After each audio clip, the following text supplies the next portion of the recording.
Hey, we are really close on finishing the build on this engine.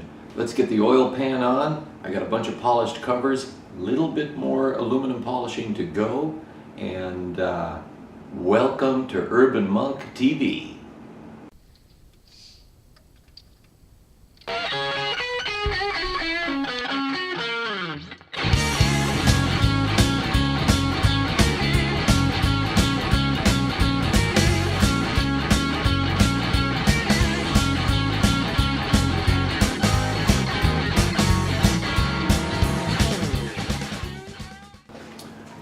This tire out of the way. I got a new rear shoe for the everyday bike.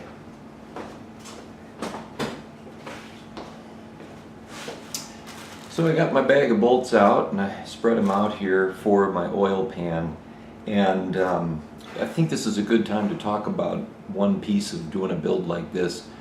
When I disassembled this, I knew that I could go on to some of the parts finders that have the breakouts of, the diagrams that show the engine pieces all exploded with different bolts, and they list part numbers and all that, and that is a resource that I rely heavily on as I do a project like this, but they don't always show everything. In this case, I've got a bunch of bolts that are all the same size, all the same thread. They obviously go in there, that's clear. But I've got three that have these little wire retainers on them, and while I'm sure they're not entirely necessary and I could come up with some other option to hold that wire, they work and they're built well, so I cleaned them up and I'm going to reuse them. I couldn't remember which positions they go in. Intuitively, I thought, they got to be for this, because this wire has, this is for the points, this wire has a bit of a memory to the bend in it, and it just follows this line very well. But I don't know that for sure, so I keep a camera, and when I was disassembling, I was taking a lot of pictures. And sure enough, when I look up the parts finder diagram, it doesn't show these things at all. It just has the bolts there. So I keep an old crappy cell phone around that I don't care if I break it or something happens to it, but it makes a good camera, and it's got a larger screen than, say, an old point and shoot camera would have for zooming in on little parts and things like that. So that's my workaround, and sure enough, those things went here, here, and here to hold that wire right up underneath here. So there you go. So I've got my oil pan here all nice and painted. I don't know who's ever going to see this, but if you do get down on your back and look up underneath my bike, you'll find a nice painted oil pan under there. And if you have been following my videos, you know I had a little trouble with the valve cover gasket matching this engine, so now I'm surprised when a gasket fits, but this fits my oil pan just great. I think in theory you could just put the gasket on and torque this thing down to the correct spec.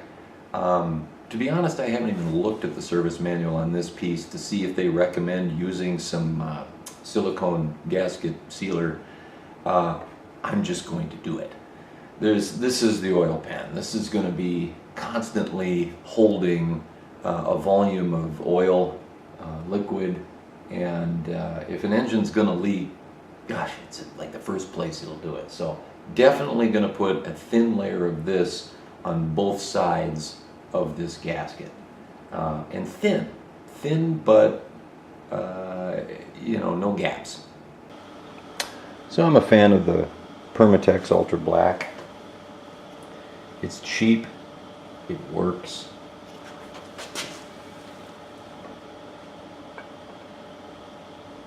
Oh, I got a little dry spot in here. I gotta clear this out and get to some fresh stuff.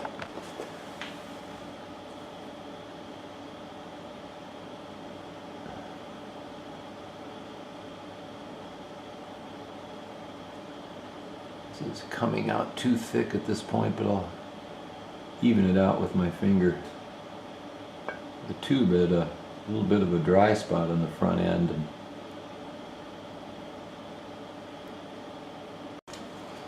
And I want this to just be a nice thin layer. So, removing excess.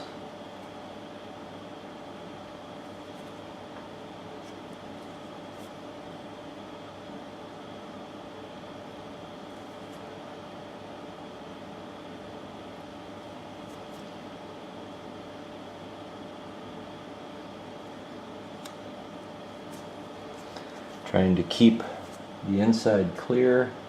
I don't want any pieces that are going to glob up and then potentially come loose inside the engine as a, just a, solid glob. Glob is a technical term. And now I can just lay my gasket down on there. So I close that off, huh?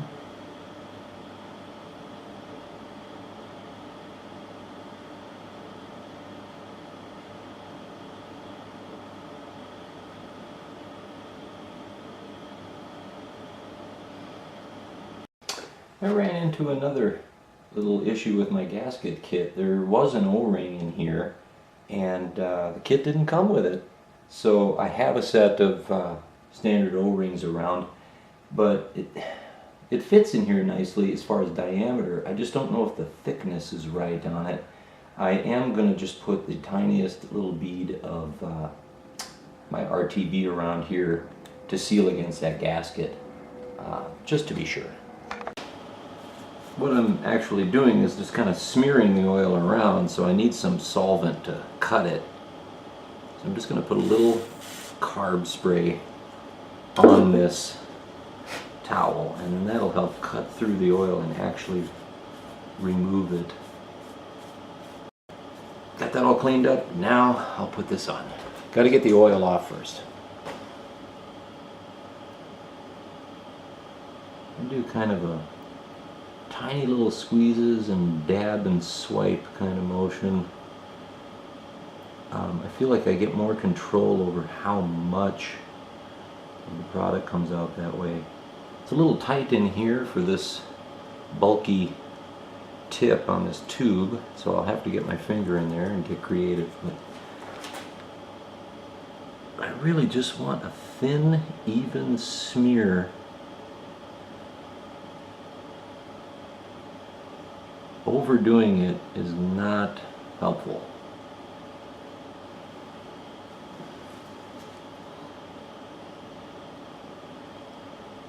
And so it takes a surprisingly small amount.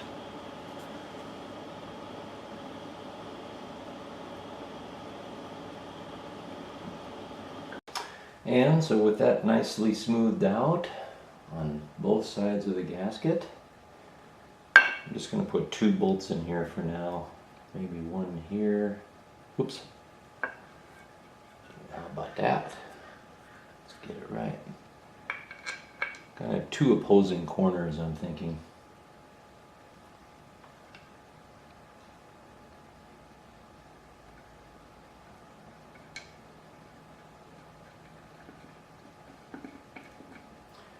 Got that in. Sorry, getting my head in your way.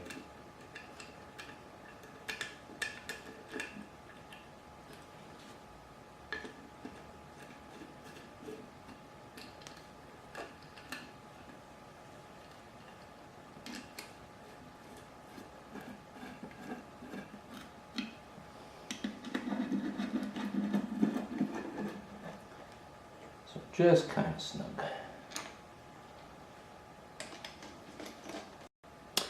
Okay, these are 6mm bolts, and the torque on the 6mm bolts in this engine is 7 pound-feet, which I converted to 84 inch-pounds on my 1/4 inch. So there's 80, 1, 2, 3, 4.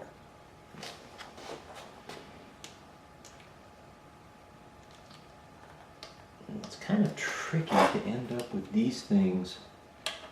You know, here's one that's off at an angle. Yeah, that one's staying put as I torque. So that one is staying put and I want it to move. So this is going to take some finagling. Ultimately I want them just straight. That should be good.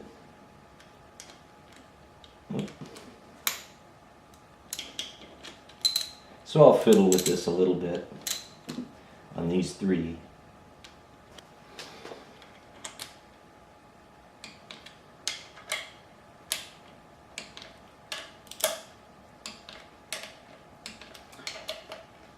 I did it off camera, but when I actually brought these to their torque, I did a crisscross pattern. Now I'm just going around and rechecking them.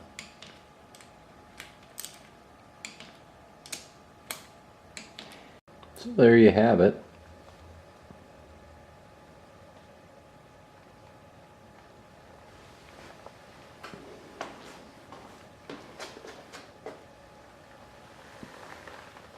Pretty clean.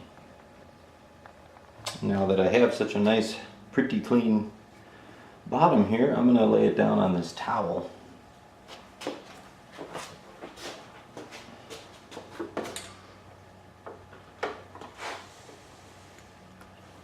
To protect my nice finish.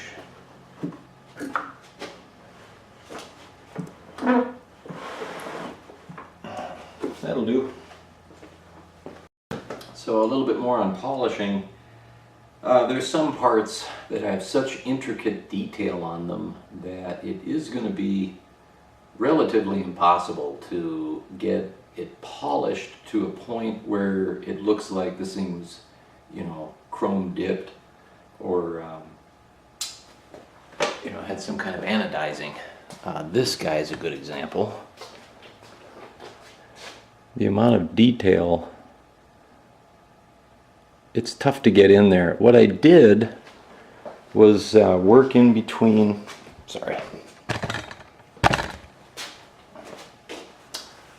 What I did was worked in between all of the letters in Use SAE 1040 with my little Dremel. It has a little tiny pointed bit with a abrasive tip, and at least cleaned it up in there a little bit and brought some of the shiny metal out. But even during the sanding and buffing, you just don't get down in there, and you know, you're not going to. It's looking a lot better than it did with the old browned clear coat on it, which I have removed. And it's got, you know, patina, it's got character. So just a little bit on polishing. Last piece to polish is these 4 caps on the end of the camshafts. I'm going to do these mainly by hand, and I'll spare you guys that. You've seen enough polishing. Last one of the valve cover caps. I've been sanding all morning and then polishing on the buffing wheel, and this is it for polished engine parts. Just buffed out a little bit.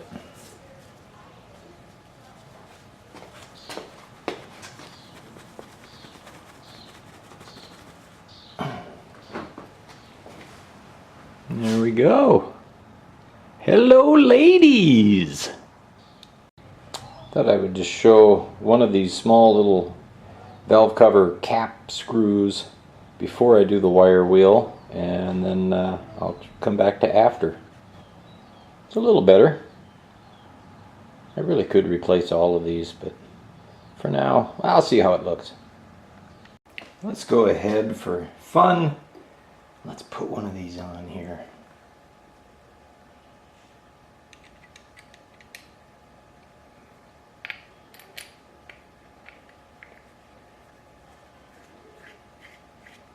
Oh, that is fun. That really looks nice.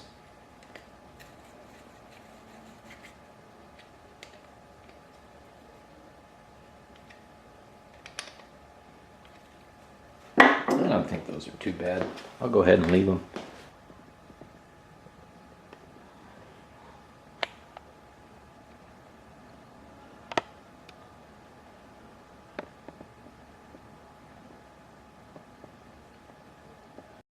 let's go ahead and put on our clutch cover. It's all polished up and looking nice.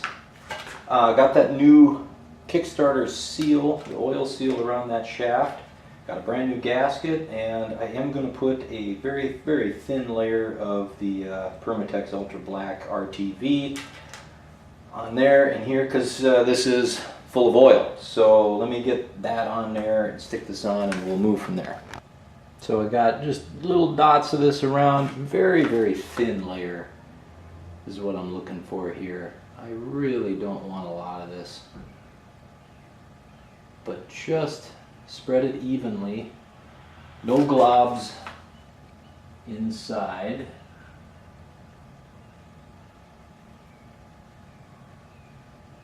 Some areas got a little bit more than others. I'll be coming back for those globs there. Is there a different word than glob for that? I guess you know what I'm saying, so I guess it's an effective word. It's kind of a silly one though.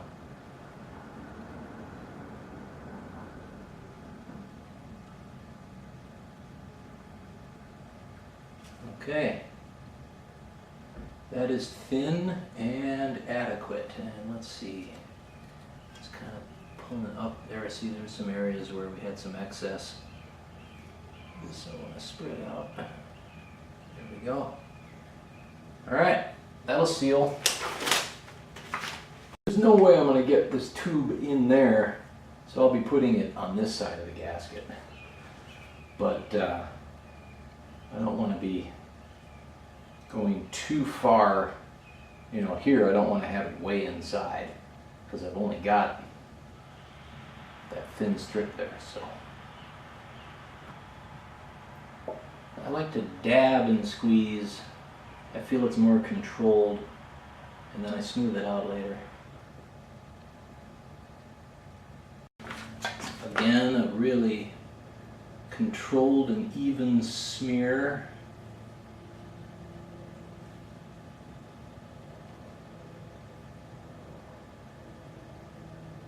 Spot. Okay.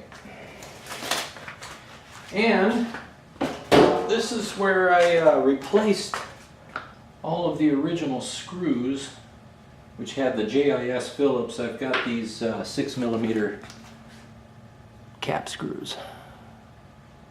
They look nice. And I did a chart of which different sizes went where in my journal, so I have that information. What I need is a socket to fit these. I think they're going to be 5mm. Yeah, 5mm. And the torque on these, they don't have a specific torque spec for these screws, but they do have a general torque spec for 6mm bolts, which these are. And it is 3 to 5 foot-pounds. 5 foot-pounds is 60 inch-pounds. I'm going to go probably like 55 inch-pounds, something like that. I want it snug, but I don't want it over-torqued. So in my journal, I made a little rough drawing of this thing and measured each of the bolts so I know what size goes in which holes. And that's what I'm going to go ahead and follow. So here I've got a 20 and here I've got a 25. So I'll just initially use those two just to hang the part.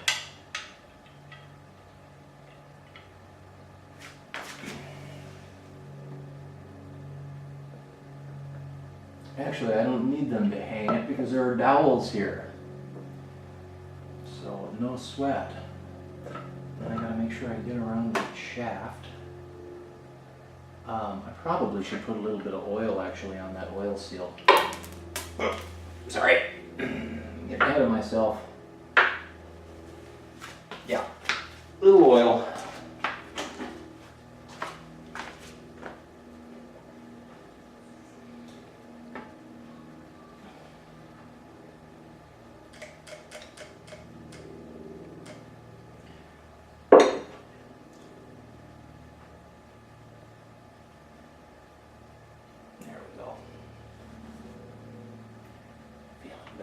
that.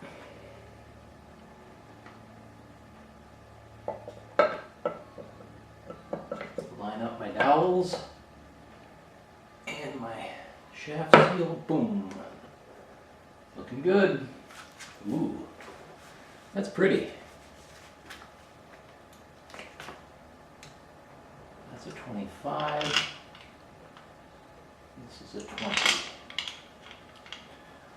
All right.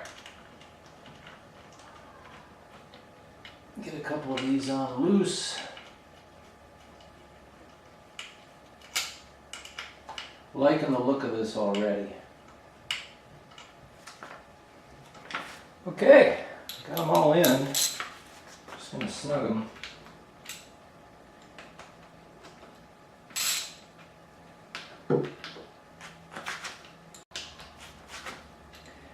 I can tell with these hex socket cap bolts that I would have the ability now to over torque these quite easily.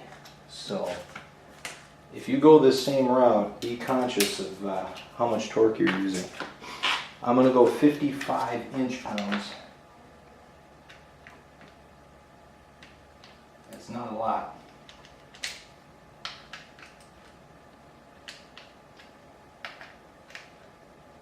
Definitely snug. So many of them here I've lost track already of who I've tightened or not, but I feel pretty confident that I've been crisscrossing enough at this point, so now I'll just go around starting, well, I just did this one. So that clicked. That's clicking. Yeah. Clicking.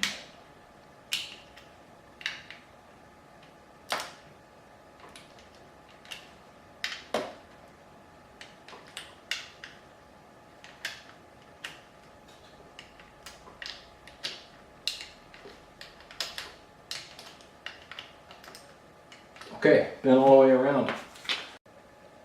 I think those are way sharper, much better looking, just for the sake of redundancy, than what was in there before. The old, well, frankly, I beavered up some of those JIS screws to the point where they were never going to look good. So there we have it.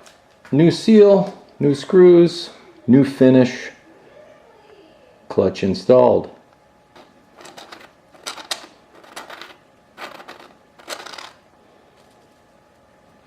Looks pretty good.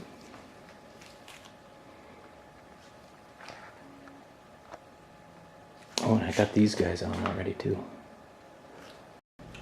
Well, that's going to have to be a wrap for this week. The weekend got away from me, got a lot going on. I put front brakes on my V-Strom, the everyday bike, and I had to change the oil in the wife's vehicle and fix the pool and buy my daughter a new guitar, and somewhere in there I relaxed a little bit. But we got some cool things done with this engine, and we're moving forward a little bit at a time. Thanks for joining me. If you like this series, click like, click subscribe, and I'm going to keep it up. Have a great week.